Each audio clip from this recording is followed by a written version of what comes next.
I only truly understood this verse during the last few months.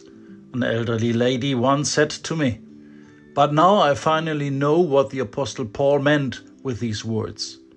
She herself had just gone through a very difficult time. The cancer diagnosis was one thing, and the treatment, chemotherapy, was another. And now she said this to me, referring to the verse from today's Impulse. Paul writes, "The Lord said to me, 'My grace is sufficient for you, for my power is made perfect in weakness.'"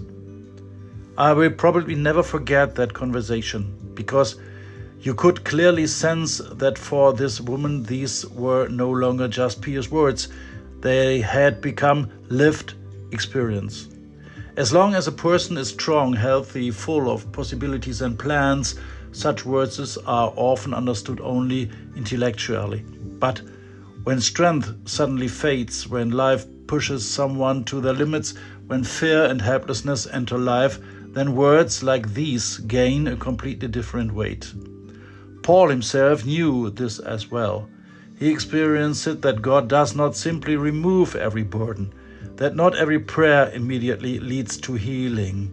And yet, he hears exactly this sentence from Christ. "My power is made perfect in weakness." At first, that sounds almost contradictory. We humans usually think differently. Strength impresses us. Success is admired. Weakness, on the other hand, is something we try to hide. But God seems to work differently.